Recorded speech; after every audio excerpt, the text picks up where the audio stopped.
I don't know. Now I've got no idea what's going on. I'll have a look. My eyes. No, that's perfect. Is it perfect? Yeah, it is. That's perfect. With my rapist on. I won't mention that. It's the rapist. Oh, I don't know about you. As soon as the camera is pointing at me, I feel uncomfortable. Yeah. As soon as I contemplate talking about that, I feel uncomfortable. No, that's not true. I was nearly making up for it. Yeah, okay. The camera's there and I'm comfortable, so let's just ignore it for a minute. And not worry about it. I can't do it. I'm worrying about it on a physical level.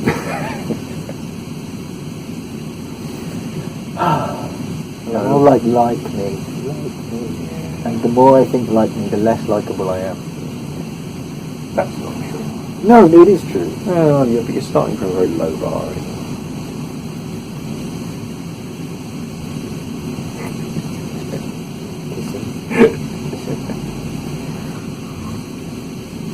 Yes. So we're escaping from the help. Yeah, there is help here. There is hired help. There are two Polish women who've been hired to help serve people today, and we find the whole concept uncomfortable. There's a kind of stratification of society and class. I find them, anyway, I find them quite attractive, and I know that the other women that know us are watching. They find that they're attractive, and they're sitting there going with rolling pins. Is that just projection, or is that a real? I think it's real. You think it's real? But then that's the thing about projections, isn't it? Yeah. Anyway, that's my check-in. Oh, it will be nice. I think that if we record like 24 hours of footage, eventually we'll be edited. We'll be able to edit it down to like... We'll say something that makes sense. Some sort of... So about 3 minutes of actual usefulness. Hello! Happy birthday. Oh. Can I get that? How old are you? Yeah. How old are you? How old are you? What? Can you hear us? Hello!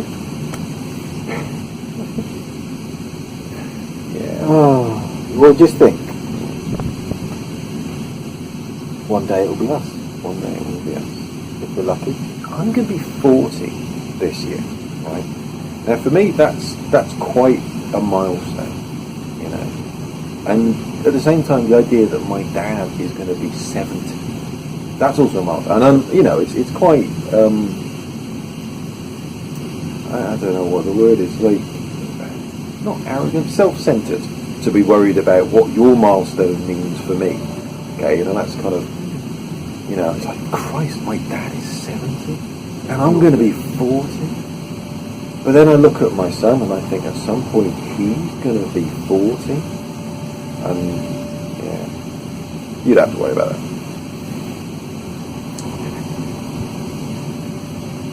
Sorry, poor taste. I don't know, I think it's bang on. I think that's what it's all about. I felt very sad early on. It's Mum's birthday party, and I reacted very strongly to Charlotte asking me to write in the card. I thought, I don't know what can I possibly write? And I had a spike of anger going, don't ask me to write something. And then looking under that, it's sadness. I think there are no words that cover this, because it's 70, And that's like, ooh, just downhill from here kind of thing. To be fair, he's been on a downhill slope for a while. But no, but by his own calendar, he was saying, I've got 5 more good years, and, yeah. that's it, and this is it. This is the end of those 5 good years. Yeah. So we have to take you at your word, and we will be, obviously, this visit will be your last, and we will... Well, hopefully this video reaches you in time. Or all of these jokes about your, timely demise. Yeah, we're going to have to watch them back at the funeral. Yeah, and sobbing. Oh dear, yeah. Anyway, you love this. You love it. This is what you love having the piss taken out of you by us, because this is what you trained us to do. I don't know what he loves anymore, because he's on the other side of the world, and anything could have happened. That's true. He can be a different person. Really? Well, he's got a tattoo. Yeah, but tattoo doth not maketh the man. Maybe he's got one of those earrings with the big loop. Oh Christ! Oh, that would be a shame. You know what? I shouldn't make that joke, because there might be people watching this who have those, who would then be offended. Over the ROC. Yeah. He's going to show it to. In fact, he's going to seek out the people he knows. Yes. With those things, so that they can. And so my prejudice about hoop earrings on men is that, but really it isn't about that. It's about dad having that. I just think it's wildly inappropriate. Or to bring it back to that. Yes, it is. Do you think I dug myself out of that pit? Ah, dear. I feel like we're going somewhere then as well. Were we? Yeah. We're not. Really not. It'll all come out in the edit. Okay. Can we start with that? Yeah, because time moves both ways. We worked out, we explained that. Oh, yes. So we can start with death. Yeah, we can start with death, and we'll end with death. And Birth. No, we end with birth. Birth? Okay. The thing is, you film it and you play it backwards. Oh, and that's how the universe was created. No, but it's a marvellous way to relax. Yeah. See this again. Nature or nurture. I would not have turned out this way without all of the nurturing that put that kind of thing in me. That sort of interest in, Hitchhiker's Guide, Monty Python, comedy, and all that kind of stuff. All those things that we watched when I was growing up, I wouldn't be who I am without that. Genes only take you so far. Having classic English comedy rammed into your brain on a nightly basis, it does. We were lucky enough to grow up in a heyday, weren't we, really? Looking at it now, it was not been much like it. I saw Harry Seacombe the other day on Oliver. Watched Oliver with Maisie. Okay. He wrings as much as he possibly can out of Mr. Bumble.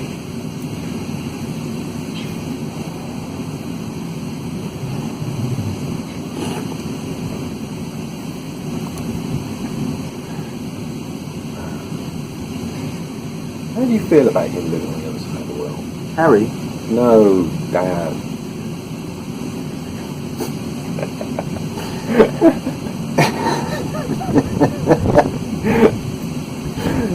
See, that was funny, but we can't put that in without putting the Harry Seacombe bit in. And this is the trouble with editing.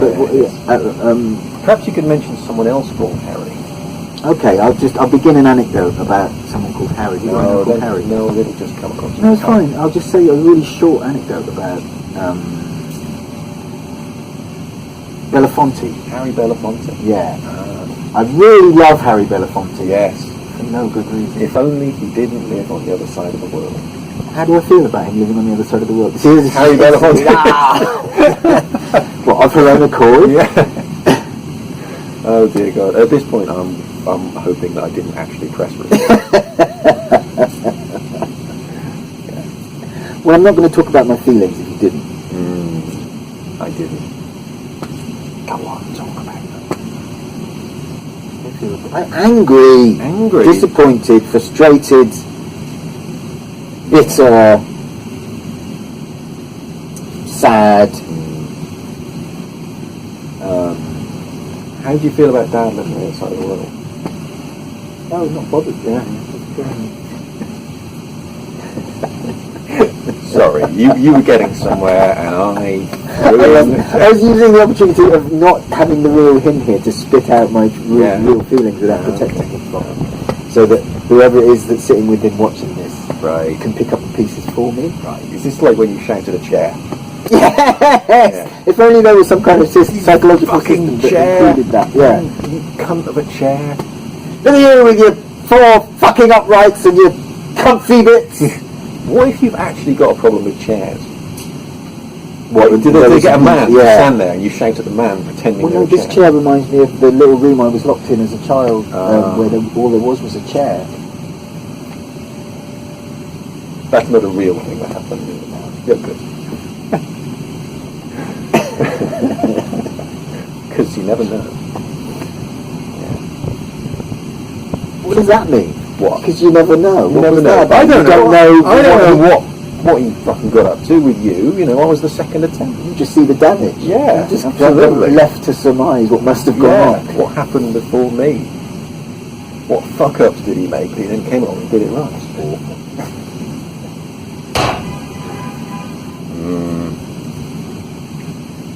See, I don't. The idea of Dad living on the other side of the world, it doesn't bother me so much, apart from the practical annoyance of it. I don't feel bad that he went any distance. I feel annoyed that we don't get to see him so much because of the cost and the time. And also, again, the idea that, don't fucking die over there. The idea of him dying over there is just awful. Because, Okay, that I would say that's something in his favour. Is that at least he's over there. He's over there. It happens. No, I'm just the logistical pain in the arse if he did and I had to go. But didn't you see Lost? Yes, that's what'll happen. No, I don't want to be stuck on a fucking mystery island. And then he'll come back to life. No, I just when you go, just go. No, but the thing I get is every time he goes back, it's like he's dying again. Right. It's that grieving thing. Yes. That I actually do. Actually, really, why am I using those words? I appreciate that because the sadness is good. It's good to feel it.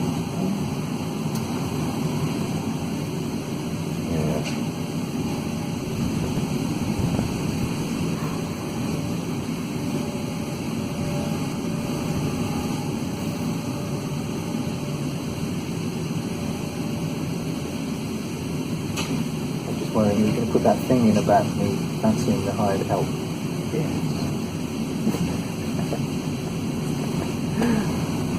Absolutely. That was the most honest thing we've had. All the rest of it has been this kind of terrible artifice, self-conscious in front of the camera. But that felt like a rare moment of vulnerability. I think it'll look better than you think. I think the help. I will stop doing that. It's not fun. What have we got? Anything else? I don't know. I was going to say something about what it was like growing up with him as a dad, but I don't want to depress you.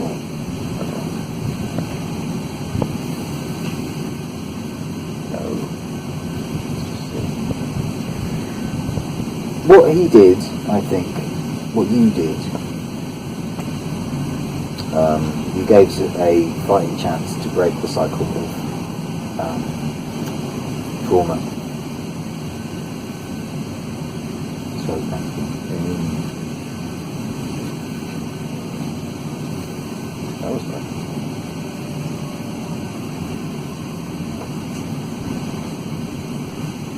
I don't know. I feel like I feel like there are elements of that you're perhaps more aware of or attuned to than I am. I kind of, like so much of this stuff I've just got on with things. Whatever trauma there has been, whatever difficulties he's had, whatever cycle he's broken, it's kind of I've not really seen that or been in touch with that or talked about it much. I've been a kind of fairly intellectual after the fact sort of way, so it doesn't have the same impact on me as it does for you.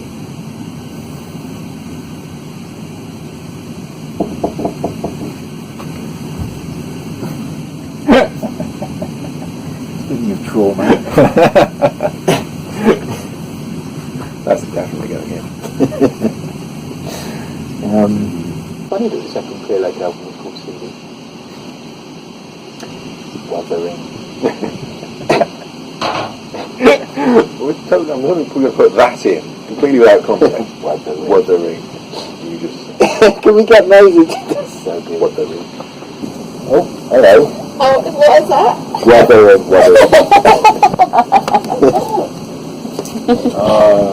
We're flailing. Just say hello to Grandad.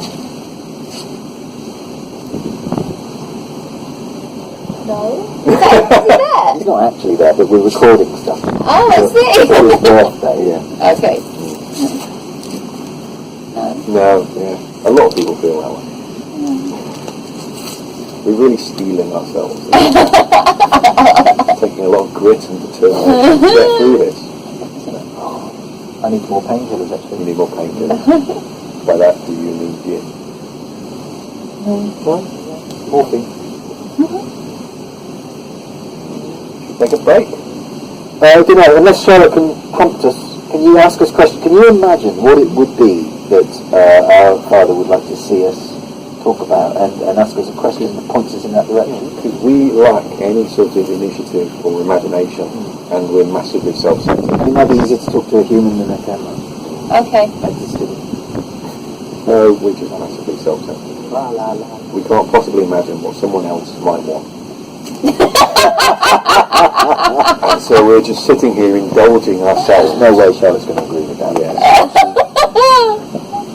She thinks I'm very, very selfless. Very empathic.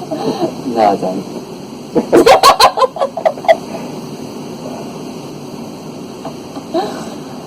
It's okay. So sounds your dad, isn't it? She's talking about survival strategy. You got anything? A survival strategy? Yeah. Many. So have you filmed anything to your dad yet? No, we just filmed the whole Sat thing. here fiddling. Oh, okay. I don't like that. Yeah. Yeah, well, my plan again is to edit it. There was a load that we got in the kitchen as well with the girls on it. Okay. Sort of all over the camera. Sounds fine. Yeah. I imagine that the end result will just be sort of 5 seconds of us going, happy birthday, yay, and then everything else ends up on a cutting room floor. A shoot, like a plant of some sort. So Joe's saying, yeah, I'm really interested. I'm going to stop the church is getting close. Are you actually filming? I'm not filming bollocks.